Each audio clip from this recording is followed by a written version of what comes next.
Ndichikutambirai zvekare pano paHadzirare 263 pano pachake ndichikuzivisai manews updates ezvinhu zviri kuitika munyika yedu yeZimbabwe. Kana uchiri munyowani paHadzirare 263 kusubscribe mahara utena on the notification bell so that pandinoramba ndichidzoka neamwe manews updates uchange uchingozvionera panapa uchange uchiwana manews updates ezvinhu zviri kuitika munyika yedu yeZimbabwe. Saka ndikuti subscribe and turn on the notification bell. Hama vadikani, imo mastreets matinenge tichitsvaga nyaya dzezvinhu zviri kuitika munyika yedu yeZimbabwe tasangana nesad news paHarare hospital. Chii chamboitika paHarare hospital? Pabvira moto uyuyu wakonzereswa netambo dzemasola, ndomutauro wazvanga zvichiitwa. So da kusiyai muchiona video, pedza kuona video zvaunofika comment section. Chokwadi chese chakazara muvidhio randichakuisirai kuti pakuvara vanhu vakawanda sei, pane vakuvara here kana kuti pane vasina kukuvara. Chokwadi chese chirimo muvidhio. Saka ndati like this video, ndashare this video kuhama neshamwari vabatsirikane nekuona update iyi yabata vana veZimbabwe. Ende zvinhu muno munyika yedu yeZimbabwe tikonzwa kunzi pakadai sopatsva, pakadai sopazobvira ndo macases atekeshera munyika yedu yeZimbabwe. Zvopedzwa sei zvimwe zvachona zvinoda kuti tishinge kunamata vamwe ndo vari kuti hatirare. Muonero wandiri kuzviita inenge satanism yapinda munyika yedu yeZimbabwe. Usati enda kure kana musati maona this video, mamboona here kuti nhasi Hatirare akapfeka zvinhu zveHatirare. Much love.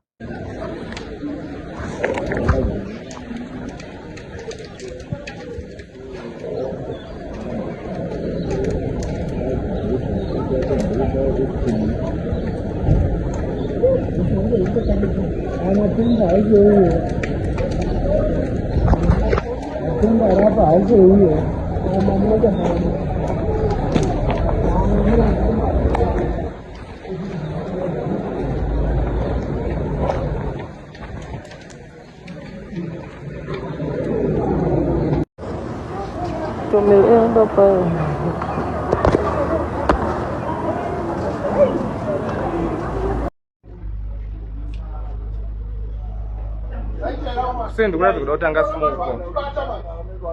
Apa kunyanya apa makona Pakonya pasela.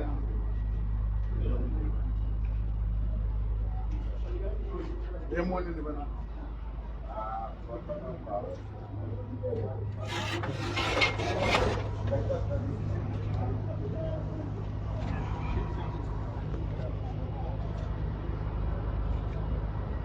Hapo ndipo panenge pakuita pada utanga smoke yacho.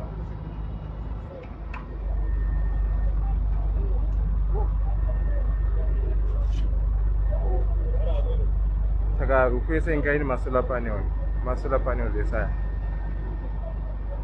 Samuel watemwa mota.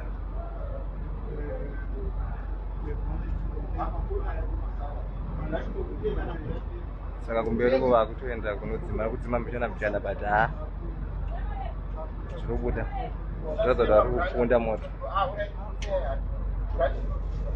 chimwe paafrikeni marasara tovauko pero rakutodzima kumberi but vari kupusha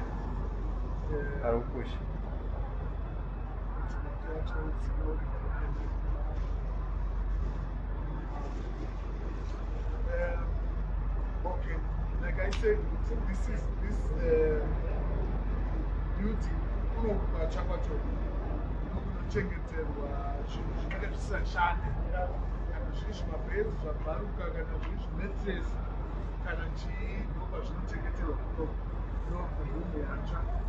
So kutarisira kuti angangodaro ari mabhedzi aita 40 because anoshandiswa nemunhu anoshandiswa nemunhu iri mu-third floor hakuna vanhu vanenge variko this side.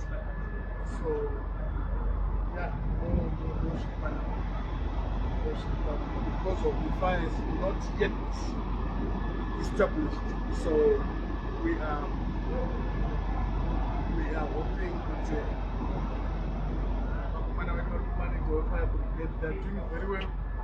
They are working tirelessly. Vari mukati mekuti an ordinary person akwanise kumupinda imomo kune zvinhu zvakawandisa saka kuti vatoaccessa kwacho kune moto. It's not easy, but they are doing it. They are working very, very hard. Chipatara chese chiri safe.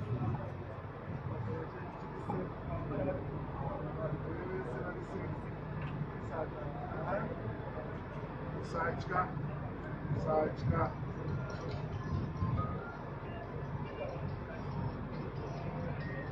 Yeah, the good news is hakuna vanhu hapana munhu atsva panapa kana tingati varwere vatsva kana anyone hapana. Moto wabvira site rinongochengeterwa zvinhu zvinge zvisashande zvezve, saka ndokwabvira moto. Hapana kana murwere anonzi atsva nemoto kuno site rinochengeterwa mascrap.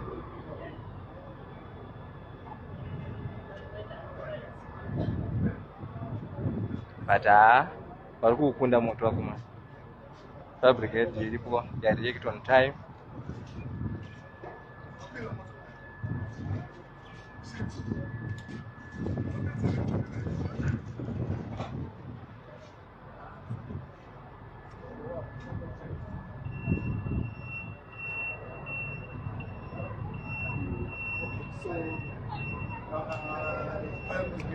kuti aiwa takwanisa kumaneja moto uchisina kwauchaenda anza uchisina muntu kwauchaenda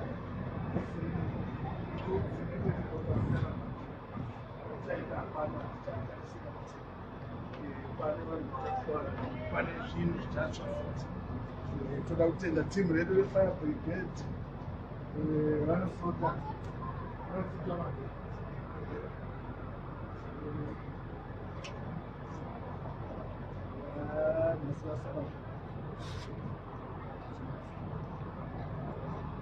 vanombopererwa nemvura natimu redu. Nhasi mvura yakadira. Hava kumana vabata basa havashandi. Moto watodzima. Wangosara pawaungobvirawo panguva but hauchisina kwauchaenda, pasina kumberi kwauchaenda. Basa vatopedza. Pasina moto kwauchaenda. Vatodzima.